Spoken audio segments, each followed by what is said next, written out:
everybody. Happy, amazing Thursday. We are so happy to see you all again today, and we appreciate you at your attendance with HP every Thursday.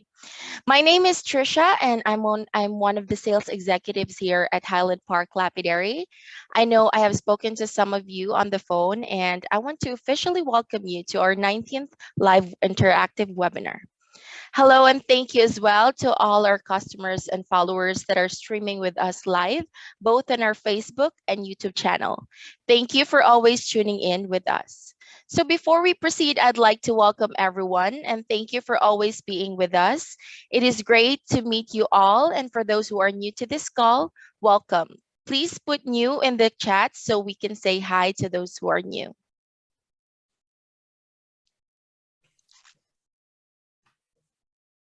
There's got to be some new people in there. Or not. Everybody's been here before. Yeah, and also we wanted to check who was here during the previous webinar series on core drilling. Please put I am here in the chat.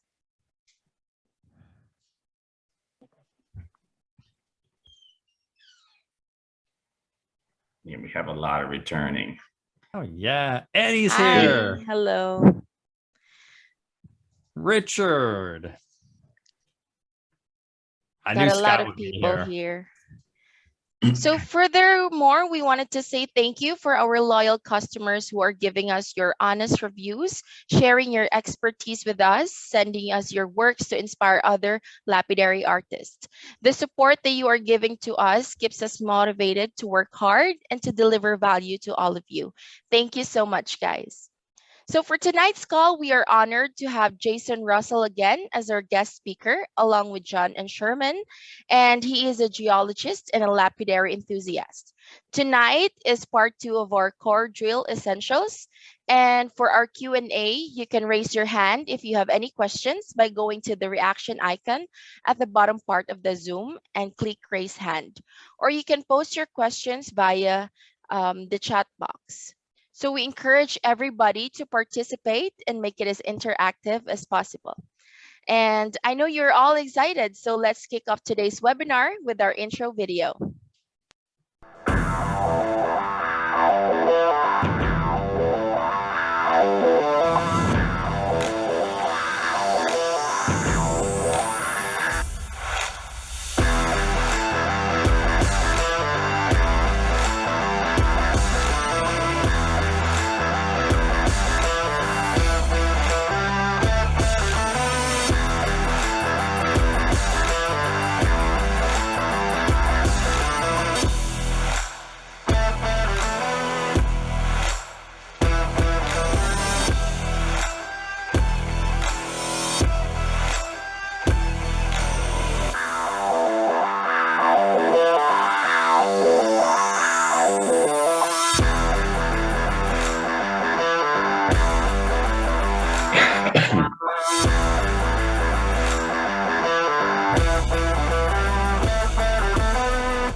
All right, everybody, and let's get I gotta pin myself up here, and we gotta pin John up there.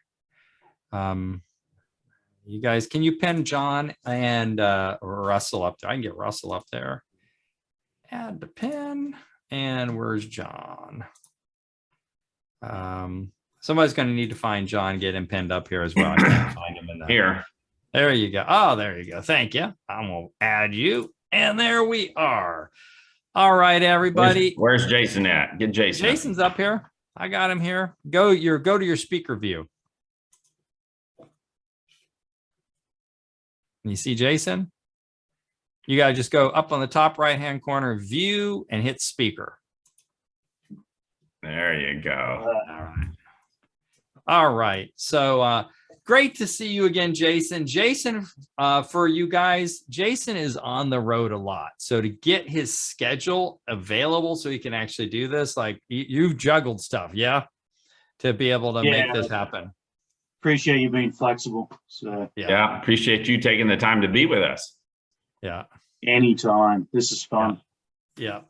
All right. So you know, the last time we went through core drilling, and then we're going to get into all the cross drilling of the spheres. And John, you guys maybe want to talk a little bit about what's different from the 26 cuts that typically people do when they're using a slab saw for preforming versus core drilling. Like, what do people need to think about differently? Because it's a fundamentally different process. Well, obviously there's the massive time savings because, you know, the first drill that you make is equivalent to 8 cuts when you're cubing and preforming. And the real beauty to that, and I can speak to this really from years of cutting cube preforms, that when you're cutting a cube preform, you're into it at least 4 cuts, sometimes maybe more, before you realize you got a rock with a problem.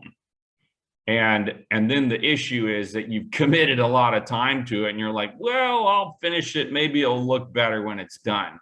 And the problem is that if you're going to invest time in cutting something, you don't want to cut a B grade or C grade piece because it's not going to be that nice.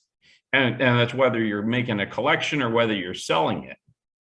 The beauty to the core drill is you do that first cut and you can see that piece 360 degree around the core.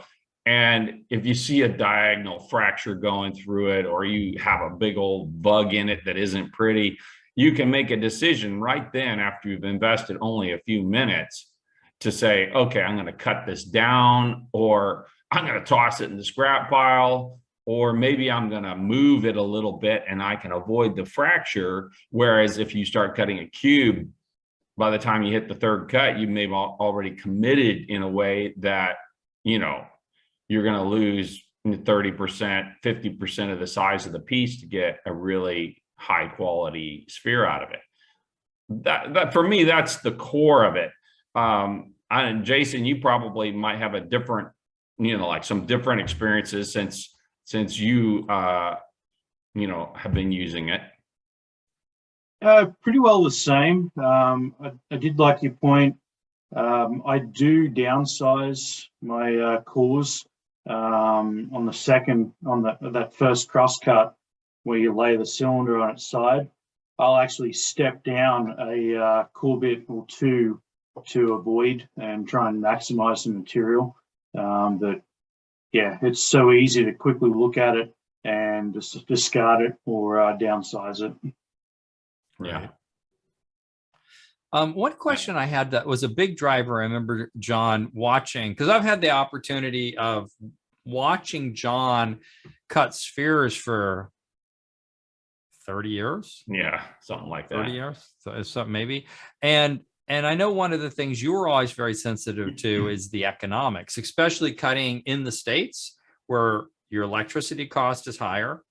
The labor cost, because I mean you've had you know full-time workers doing stuff as well, and I know that was one of the things you were looking at, just how do you put margin into it, because you were selling spheres to you know Jackie and to you know other folks around the country, a lot of high-end pieces. What was the thinking around the economics for the core drilling, and what do you estimate the difference in terms of the cost is? Well, if you're in a slab saw and you're cutting a preform, say you're cutting a 3.5 or 4 inch ball, you're pretty much in that slab saw all day to get that preform. You know, you start adding the cuts up and, you know, you can jack the feed up and run it faster, but in large part, if you got 12 saws, you get 12 preforms a day.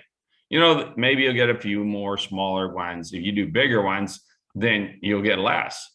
In a core drill, you can go so fast, and particularly if you, you know, queue up your material and you say, okay, I'm going to drill all my 3-inch stuff, and you have all your rocks laid out, and you take your black Sharpie and you draw circles on all the pieces and cast them in plaster.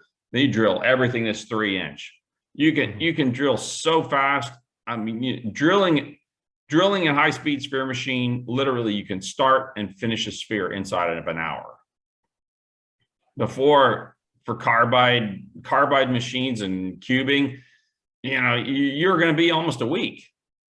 And for me, the combination of those things was if I was ever going to compete with like the foreign markets, I had to have way better tools. And so that's what pushed me in the direction of I got to develop tools here that can allow us to go really fast and do it without being so, like slab saw is labor intensive. You got to go out there and turn the cubes, go out and turn the cubes. And you get one bad turn, then your cube is wonky, and then you go over to rough grind and you got this dime size flat on the sphere and you're grinding it for way longer. And that's why I developed the cross drill jigs the way I did, is so when you cross drill, you can align it front to back, you can align it right to left. And that affects your grind time. So, if you do a good preform with a well-aligned jig, your rough grind on that should be 5-7 minutes, something like that, on an agate. Yeah. Where you could never get that with a cube. And the other piece that people don't think about is the longer you're in there grinding, the more you're wearing your tooling on the sphere machine. Right. Yep. Well, why don't we go to the first video, because that's, I think, our first cross drill. So Joanna, just go ahead and run that first video. Piece of snowflake obsidian, Utah, Milford County, I believe. Very competent. No major fractures anywhere, just some surface fractures.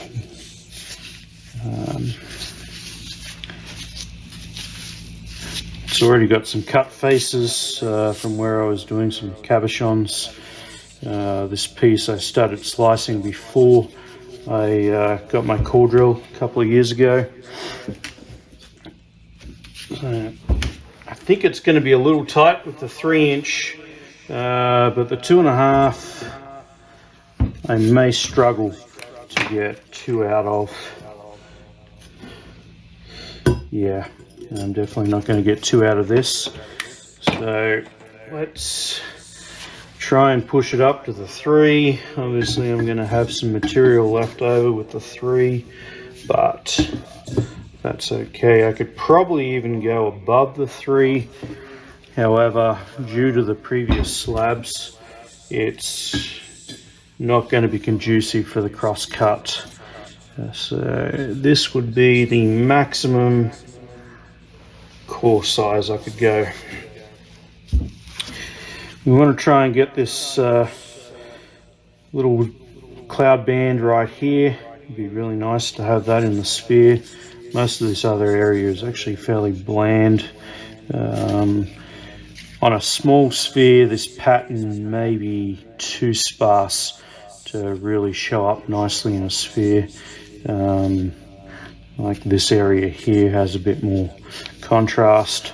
So with that in mind, I think I'm going to go dead center, and on this one we use the silver marker. The black obviously is not going to show up too well.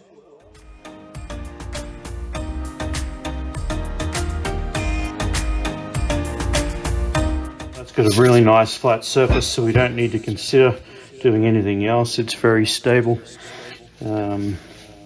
So we should be good to put that on the drill and get a nice cylinder out of that.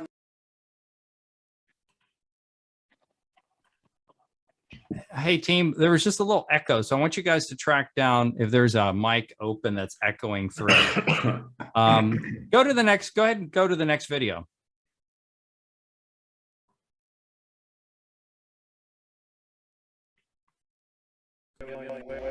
Got our snowflake obsidian all marked up, showing where we're going to put the drill bit. This is the first time I've used this core bit. So first thing we need to do is set the 0 mark on it. So we'll lower it down.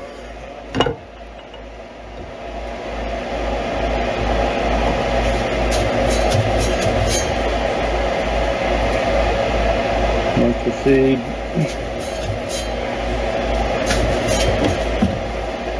More. There we go. Set 0. Zero set.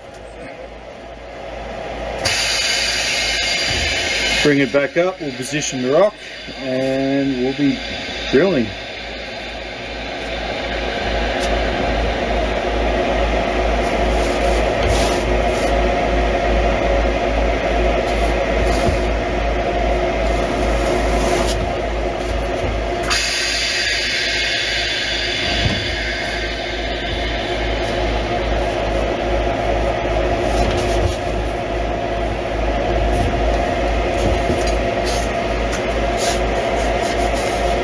A little bit too far, that grabbed, lift it up a touch, it's spinning, micro feed down.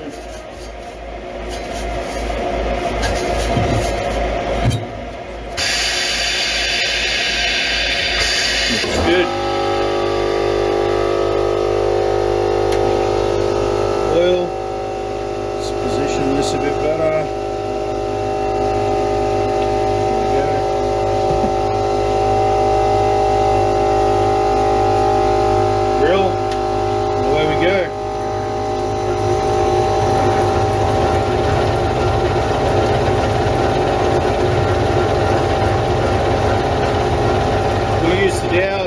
This new bit kicks the rock out a little bit. Engaging.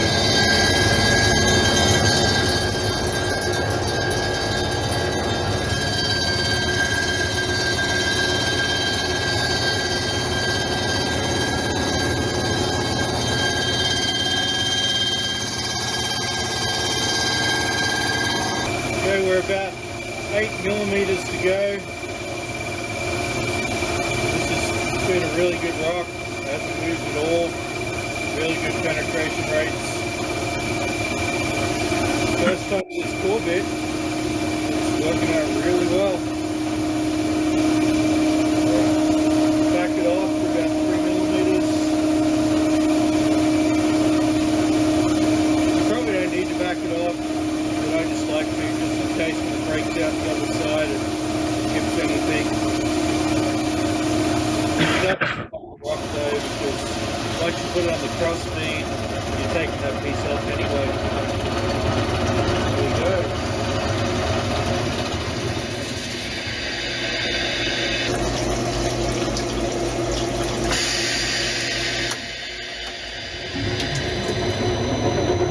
Drive off a bit of excess oil. And we'll take a look at this rock.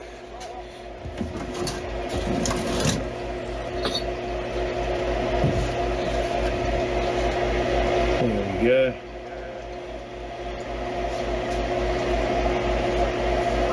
Nice piece.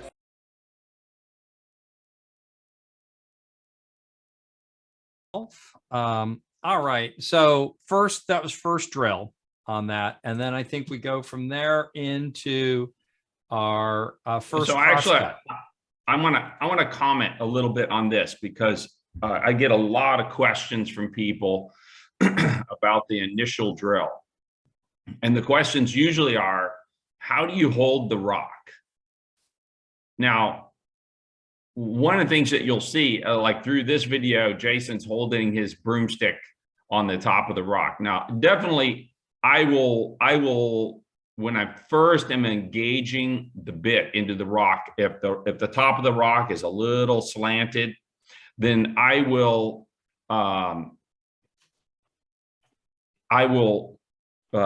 slowly feed. I'm not pinned right now, by the way, so it's kind of weird. I will slowly feed until I get down where I've got at least 270 degrees. You know, you figure if your full engagement is 360, all the teeth engaged in the rock, 270 is a minimum before I will kind of let it roll. And the reason why is if you have all the pressure on one side and then you open the feed up a little bit faster, it's going to grab that rock and it's going to kick it and you're going to crash your bit.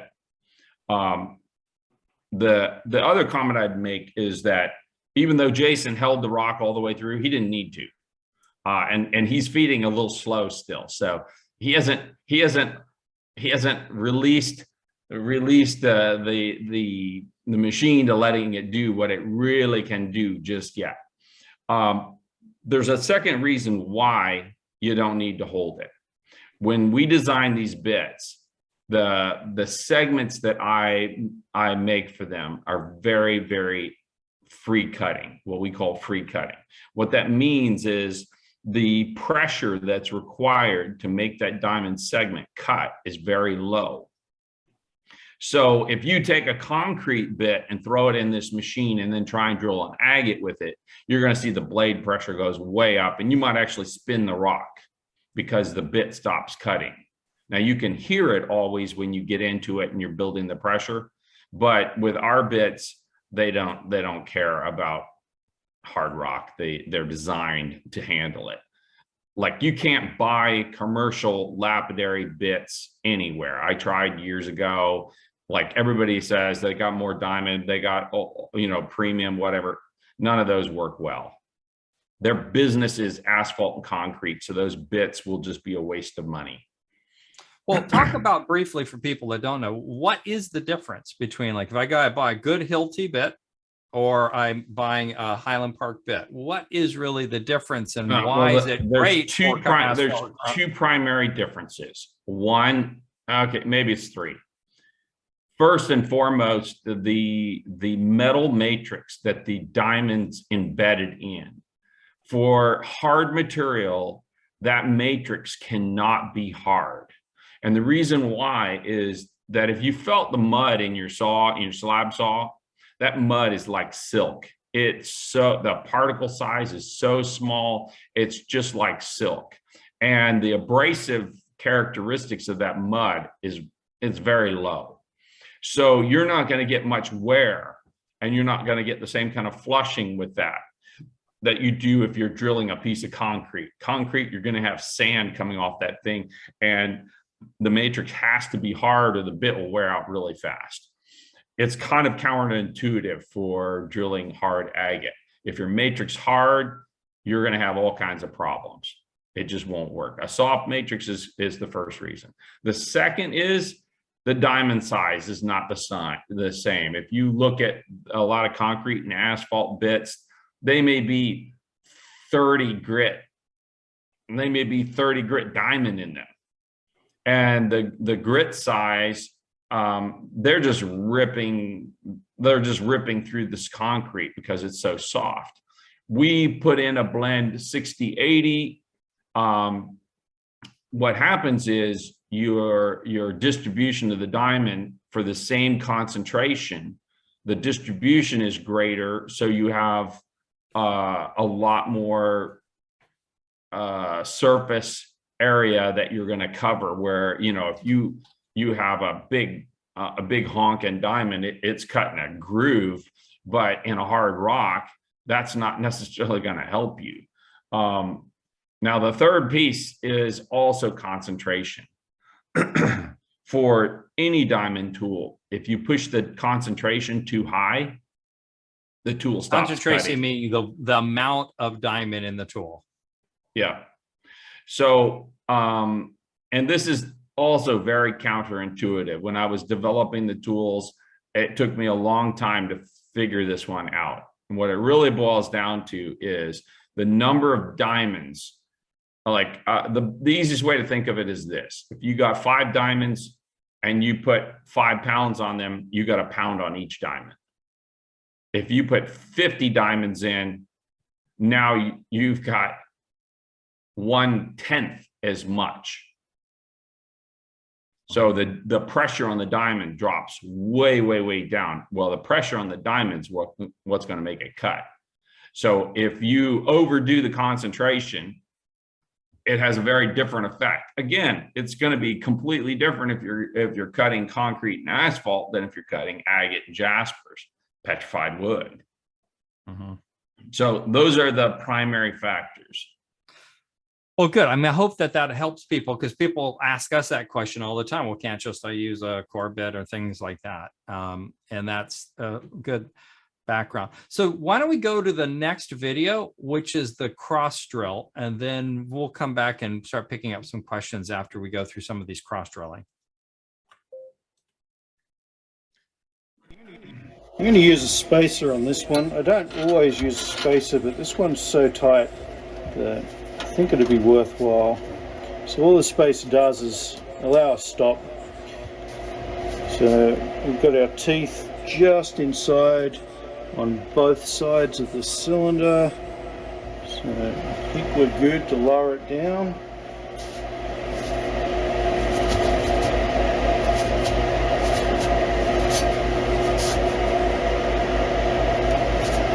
A little bit more.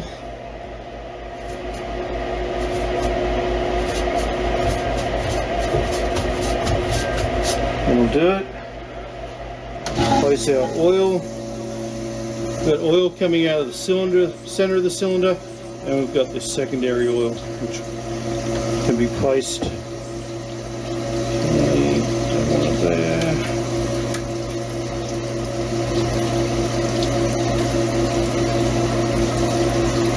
That should do it nicely.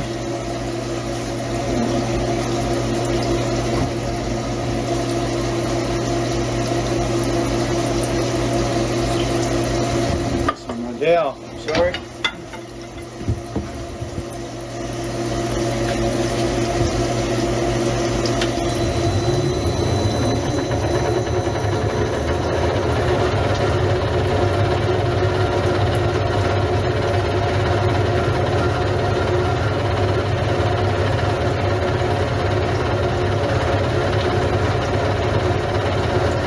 Lower it down to this one's pretty tight. I just want to check this before I keep going.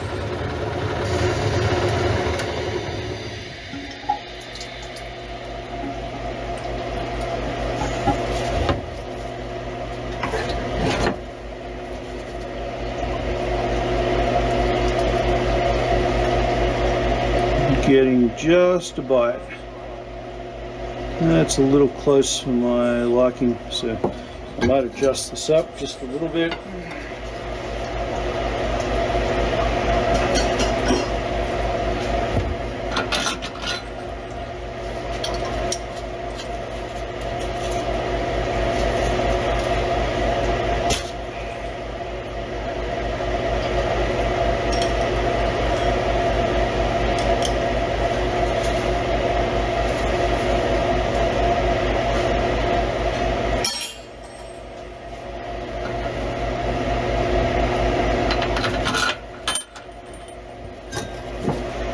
And we'll turn it around onto a new face so that we're not impacted by that.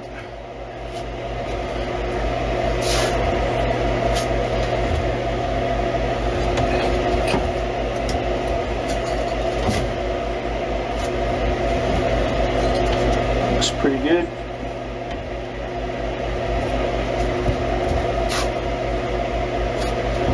Okay, start that again. Lower it down. Too much.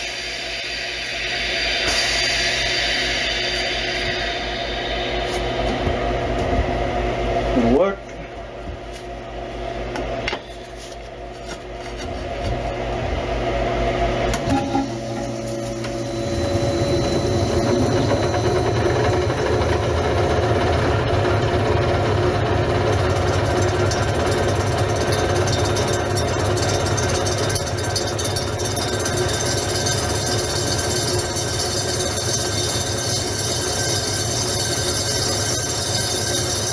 About to start cutting through the metal here.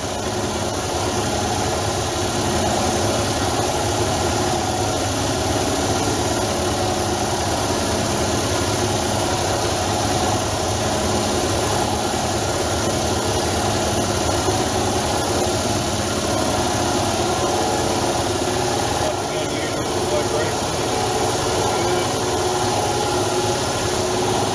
Metal contact.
millimeters into the metal now. I'm starting to get a bunch back up, so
too far off. The other side, I probably could have moved that about another millimeter, not quite, but that's pretty damn good. I'm happy with that. Should make a nice.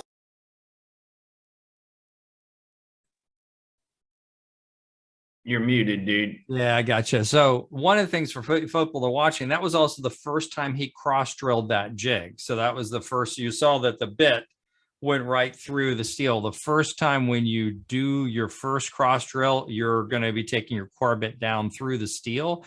And that's where Jason was really making sure that he had that position centered beneath the core bit, because that's, you're kind of committing yourself at that point, and you're locking down those two bolts that position. Let me comment on a couple of things here, because there's some important stuff that happened in this video that's not readily apparent.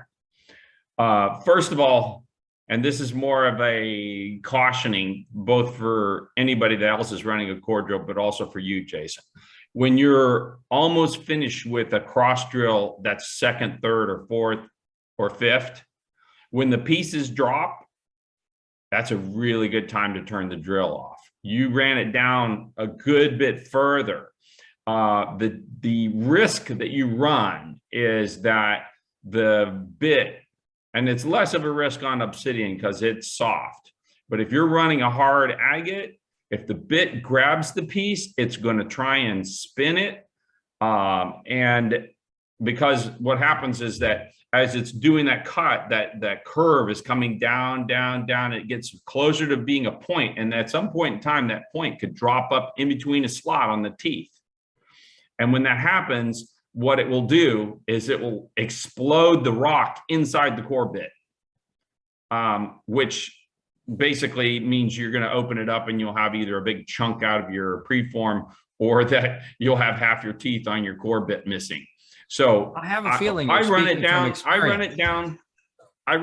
So I'm stopping before I go all the way through, 4 to 6 millimeters, like a quarter of an inch, because that little nub is going to knock off on the next core drill.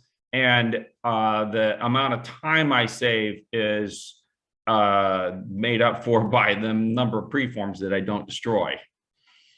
So that's the first thing. The second thing is, when you are using the pin on the side, how you set that pin is you drill your first core, put your cross drill jig in, and put the first core up inside the core bit, lower it down, and then you adjust the pin so it's sitting right against the side of that core while it's inside the core bit. Oh, so it's like this way. So you're adjusting the pin. Yeah, the pin is to pick up the edge of the ball. And the idea there is that when you're doing second, third, fourth, and fifth core drills, you flip the pin over, and then you're holding your piece against the pin and getting the drill started. And then the second caution is as soon as your bit is set into your piece good, you're going to lift that lever up and move the pin over, or you're going to core drill through the end of the pin, and the pin will get shorter. Yeah. Yeah, so that's cool, because now you got replicatability every dimension once you set that initial core. And I know Perry's on here, so Perry's probably watching this too, because he's got a big core drill. Is, you know, you're setting that pin dimension, and now every cross cut you do, it's all the same. So you're nailing it every single time. So it really becomes a mechanical process. Yeah, you can see in the end of the video when Jason's holding up the piece, and you can see it's like a pillow, but there's like these two lines. And if they get really close to making an X on the face of that spear, that means you did a really good job. If you get two that are like U's, then you got offset, and it's not a good job. And so you want to adjust that until you get as close to getting the X as you can. Yeah, and that one was really pretty close. You know, yeah, that was a good set. So when really you're nice doing the first core through the jig, is there a trick to that? I found the easiest way was just to lower the drill bit down and just rest it almost on the top of the jig, and then move the jig around to where it was equidistant. Is there another trick to do that? That's basically how I do it. Is I'll take the bit down and stop it just above the jig with the two tabs that the alignment tabs that go on the pins, and then I'll nudge that jig front to back until the off, you know, like the from the edge of the tooth of the bit to the edge of the jig is the same on the front and the back. This is what determines that you're drilling the core right in the center. If your jig is set wrong, then what will happen is your first cross drill will be off, and you'll get this goofy shape, and you'll increase your grind time. So that adjusting that jig, how you were doing it, Jason, that is the correct way. Cool. Yep. All right, let's go to the next video.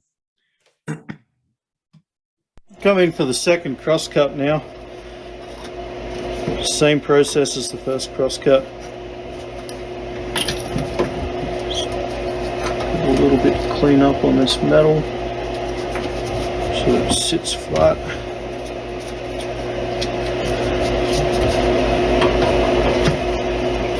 It's looking pretty good.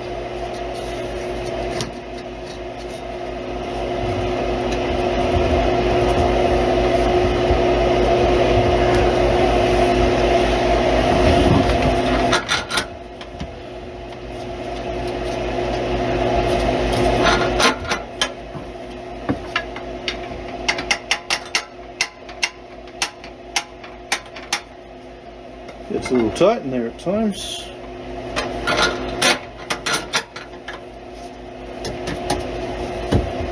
Okay. Roll this down and give it a go.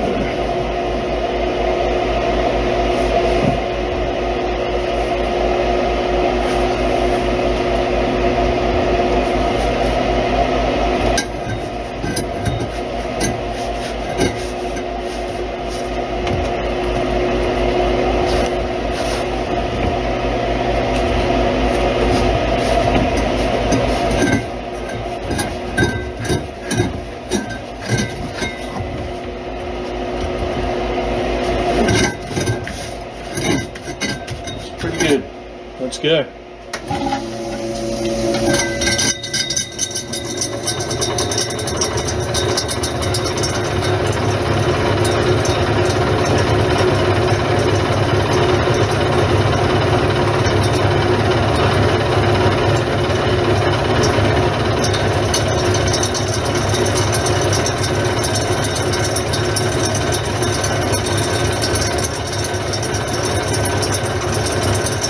Gal here just to feel if it moves.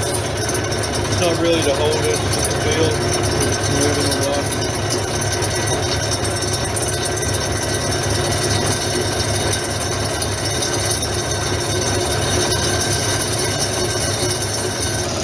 It's probably okay to stop here, but I'm going to take it the extra 5mm.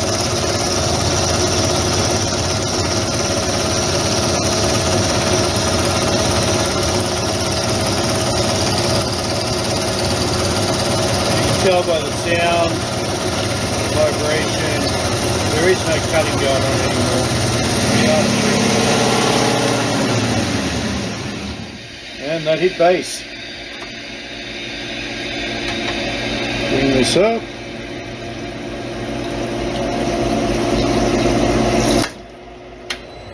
Oh boy. And that does happen occasionally, but just give it a little wiggle.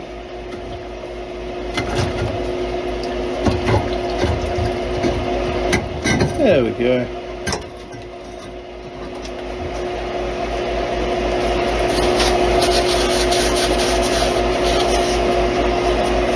And there we have it. Third crosscut.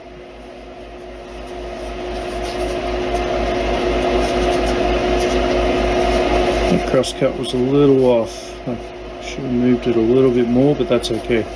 We can work with that. Go ahead and run that last crosscut video, Joanna, and then we'll get into the discussion. These bigger spheres, you need to do a third, sometimes a fourth crosscut on, just to knock off the other edges. You lower this down and put those knocked off, and there we go.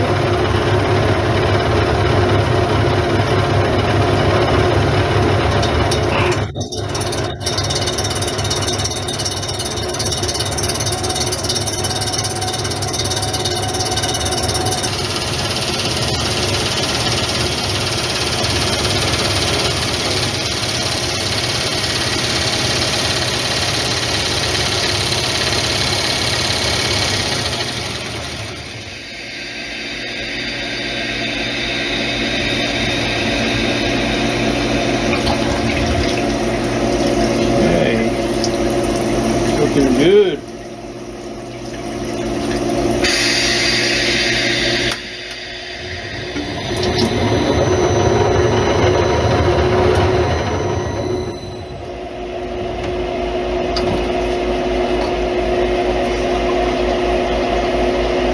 Yeah, it came off real nice. So now we'll just tackle these four here. 1, 2, 3, 4. And the preform will be done, ready to go on.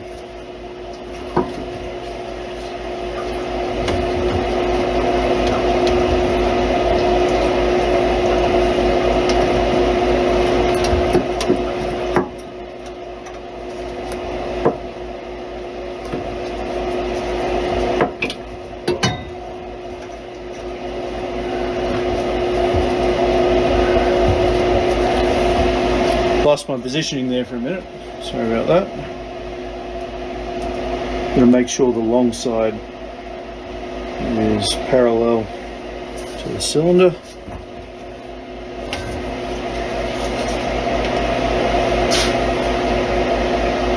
This bit can be a little fiddly, but it's not too bad.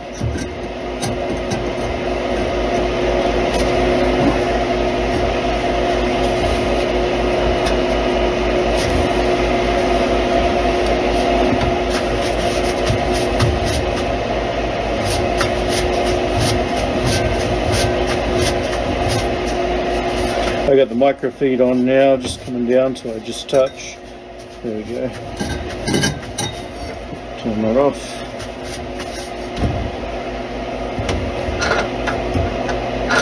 Okay, looks good.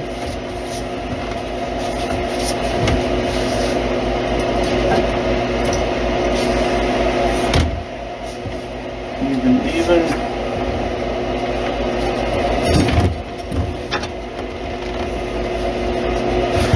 I think we're good to go. Pump. Just down just a touch. There we go.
Just touch up a few of these corners, not much at all. On a bull wheel, I use just a cab diamond wheel, and then straight into the sphere machine. And that'll make a nice sphere. All right. Good job, dude. So Get him John, to you're stop muted. running it. You got to get him to stop running that bit all the way through. Yeah. Well, I mean, I can give him a piece of mookite and I'll cure him really fast. well, I think you're speaking from experience when you say it will Oh, turn, yeah. it'll vaporize. Oh, this is what I tell anybody who's going to be core drilling. You're gonna break teeth off your bit. It is going to happen. You can be as careful as you want to be. Some rock is going to be cantankerous and you're going to break teeth off.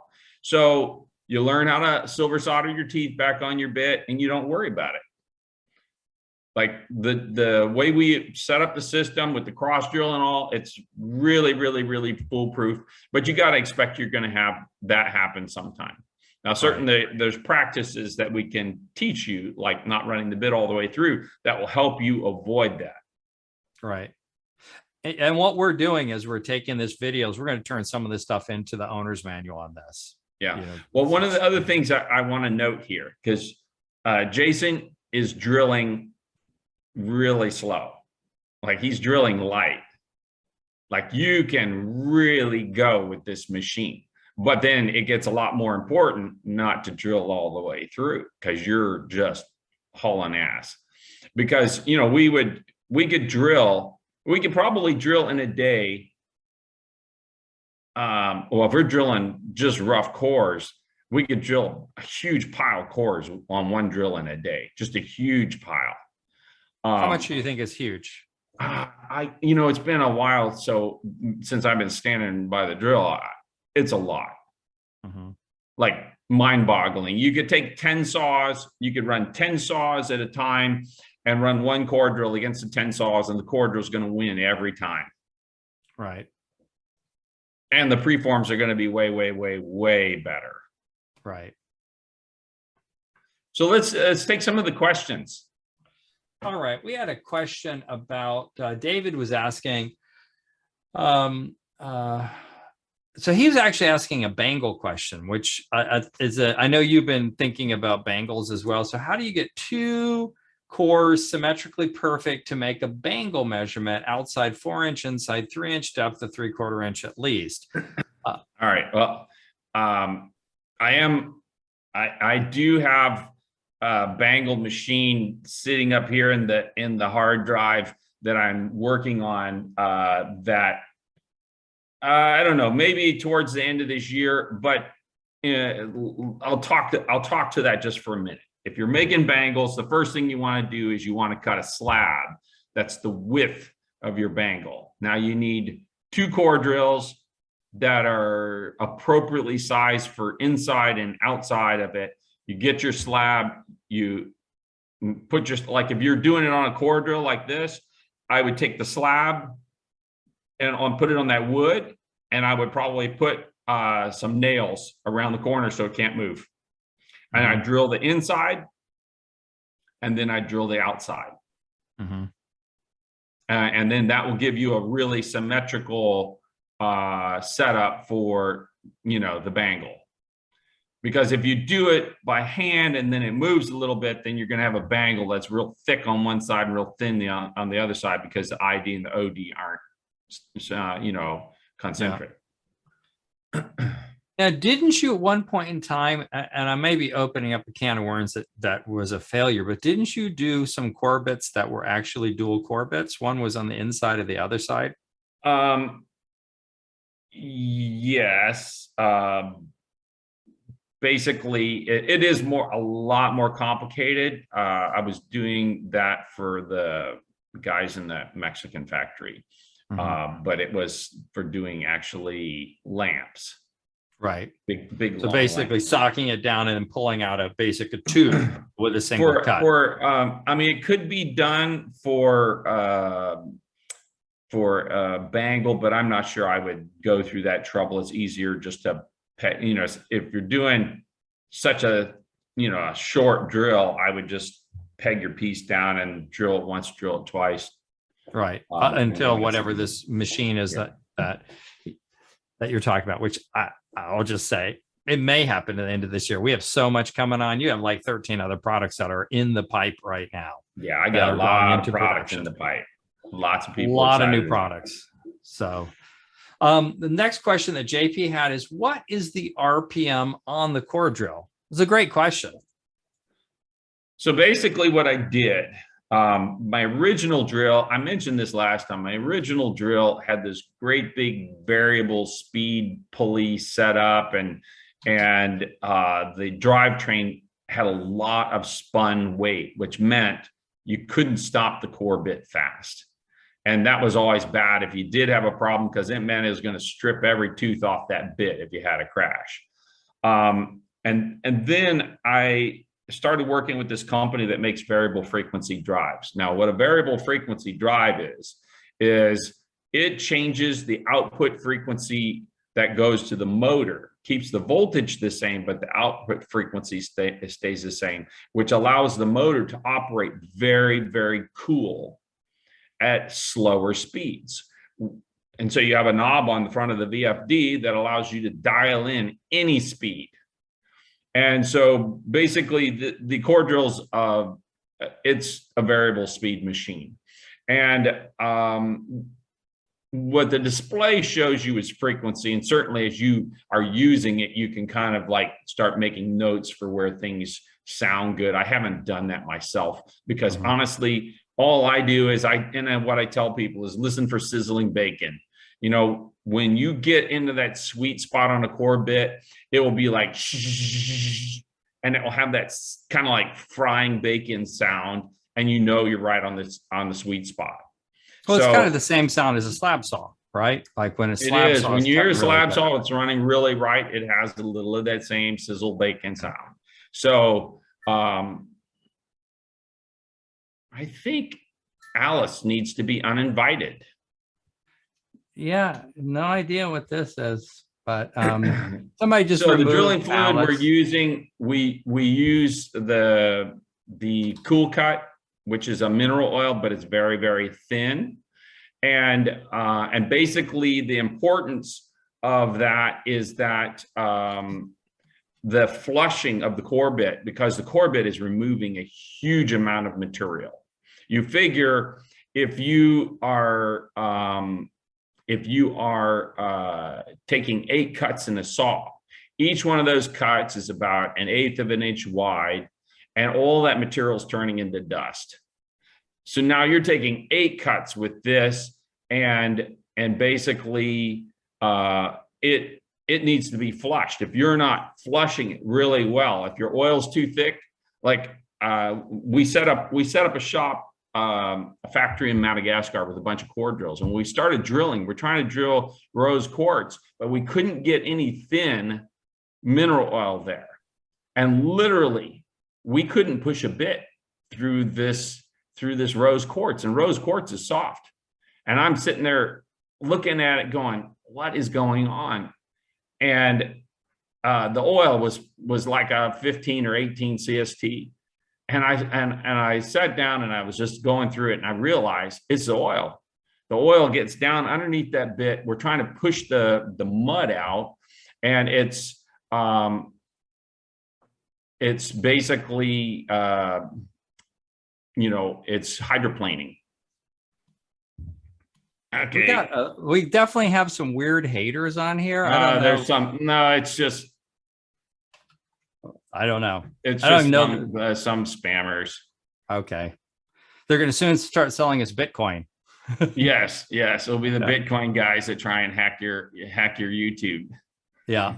So this answers the question about what is the coolant, because I know somebody asked that question. Like, what is the coolant to be used? That is mineral oil. It does, like you saw that it's flowing. It did have some bubbles in there because he's got a lot of flow in that, but that's just straight mineral oil. And then you have an Everclean hooked up to this as well. Yeah, I do. Yeah. Well, because you're generating a lot of mud with it, having the EverClean is really important to pull that mud out. Yeah. Yeah, this generates a lot of sludge, much like a shaping machine does. And we'll be doing a thing with the shaping machine where we are showing you how to use it in an application. That's actually coming up. And that generates a huge amount of sludge, because just like a core drill, you're taking a lot of material off on a single pass. So how long have you been doing core drilling, Jason? It's probably going on 3 years now. Okay. Yeah. And I know you've also had other people come and visit you, your core drill as well. You saw the one take that John was talking about. Once you set that pin, that little tool, then your confidence in positioning the center of the core in the right place, it's the same way. And that's going to be a process that you'll be able to implement it. Yeah, no, it's a lot nicer. I've done a couple of cores since then, and you're not worried about 4 different directions. You're only worried about balancing it out on the cross. Cuts the positioning time in half at least. Yeah. Yeah. Yeah. George just asked this question about getting the mineral oil out of the material. I would say this, like when I first started running the drill, I was drilling a lot of material that cannot get oil in it. You can use our bits in water. So basically, if you've got material that's more sensitive to oil or that you don't want to get oil in, you can run the drill on water.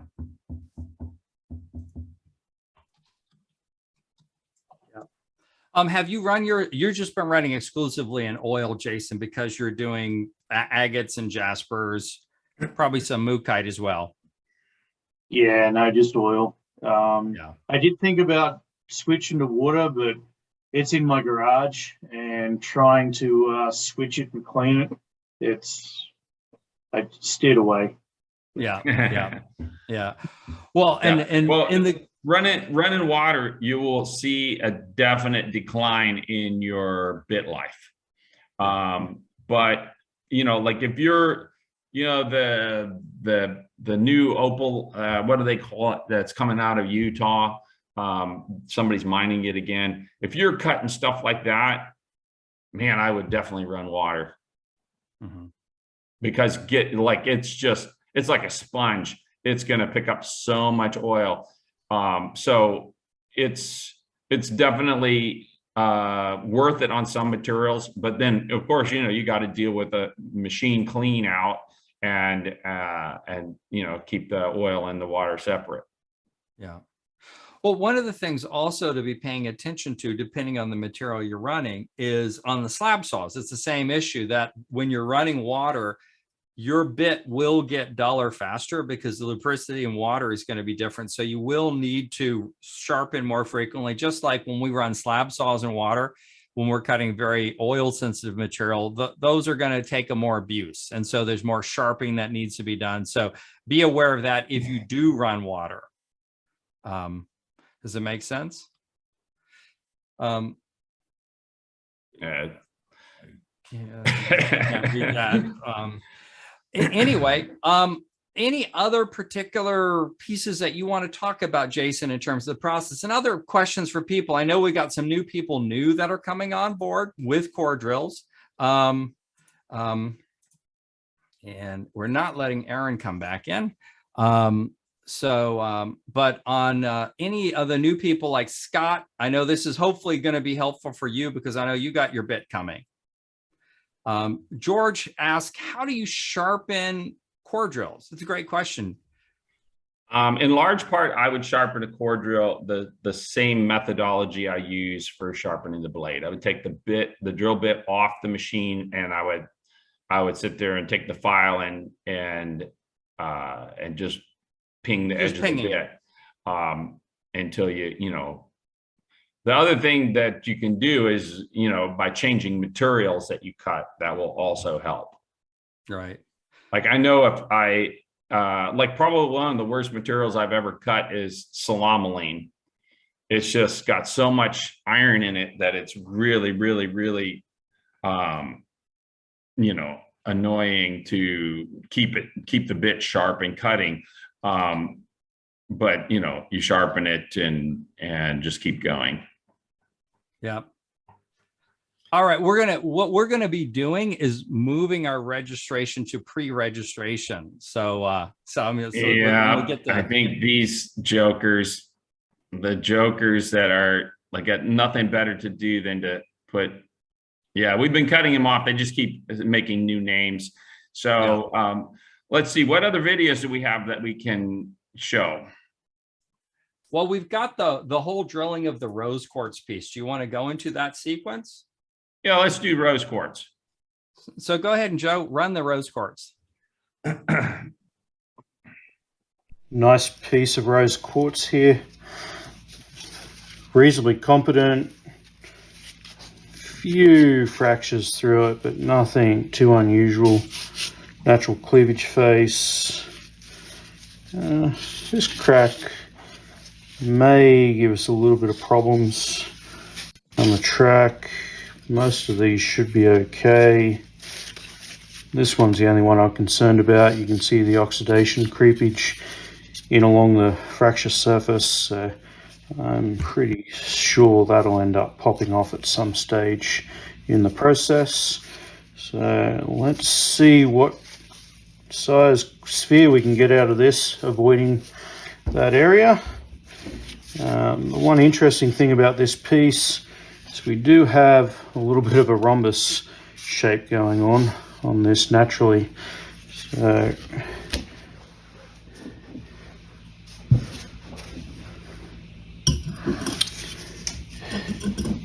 the 2.5 inch will definitely get us a nice sphere.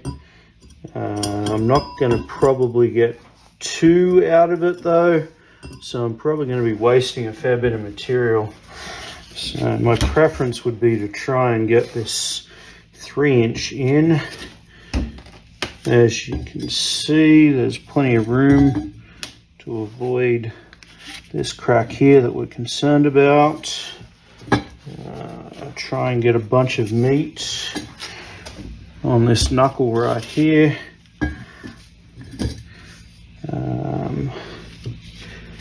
My only concern is this sloped area here. So what I'm thinking is bringing it over the edge just a little bit, over drilling on this side, just so that when I get down the bottom, I'm still in material on this side.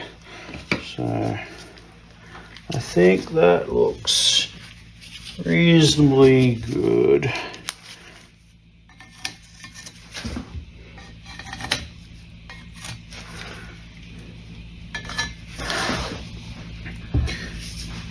On a piece like this, I'll probably come back and review this again here before I actually drill it, just to make sure I feel I've made the right decision. This one's a little tight. As you can see, it's going to fit really nicely on this side for the second cross cut, and avoid this chunk. So let's see what it looks like as a cylinder. And then roll that next video where you're actually going through it. Here's our rose quartz. So I went back. Yes, I agree with where I positioned the core bit to be placed with this back overhang here. However, there was some irregularities on the back, even though I'd sliced it here. These irregularities I was concerned about, so I ended up putting a little bit of plaster Paris on this one. Left it overnight. Probably didn't need to leave it that long, but I had time. So we'll position this, lower the drill, and see what this looks like.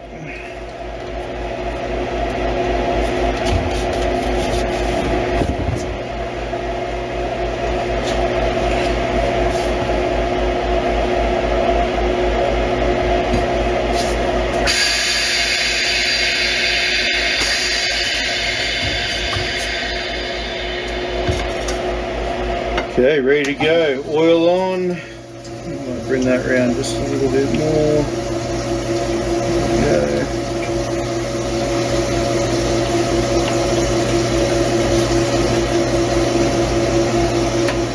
Away we go.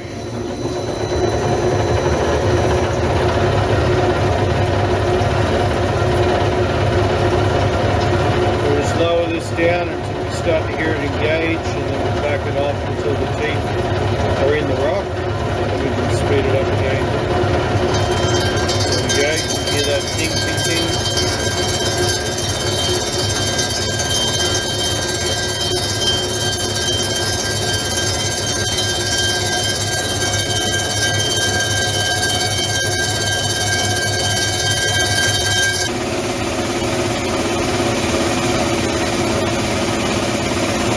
There, back it off to the right.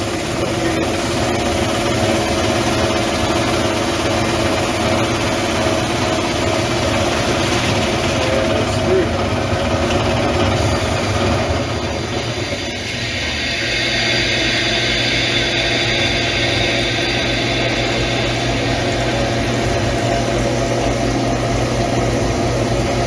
Sometimes the bit will grab, so just use the dowel to hold the rock down.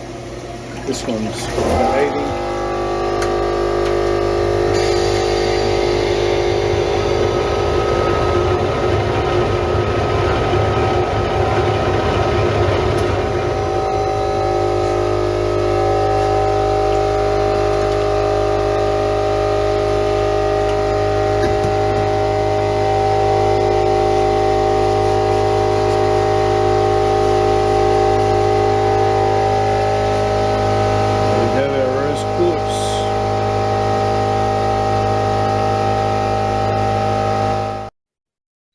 So on the chats, thank you very much, Joan. So one of the people whose name was used called us, literally said, that's not me that's doing that. So obviously there's some, whoever's making the chats are so gutless, they're going to try to take your name and use you to say something rude by registering under your name, which is kind of pathetic. I think we got a little work to do to address how we filter who can get into the webinars a little bit. So I know the team will be working on that. For all you guys, don't worry. We are completely committed to doing all of this to bring this value and bring this education to the lapidary community. And we're also, if you haven't noticed yet, we're really, really stubborn, and we just keep going and going and going.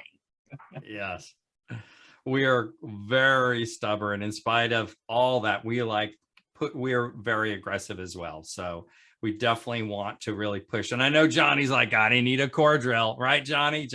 I'm sure Johnny's like, okay, when can I get that core drill? So, anyway, yeah. Fractures that in rock that you don't want to discard because you put too much effort into or too much money into the rough. The bond optic, what's the best way to clean the rock before you do the bond optic? You just soap and water, or? Honestly, you can use acetone, but one of the things that I prefer is using xylene.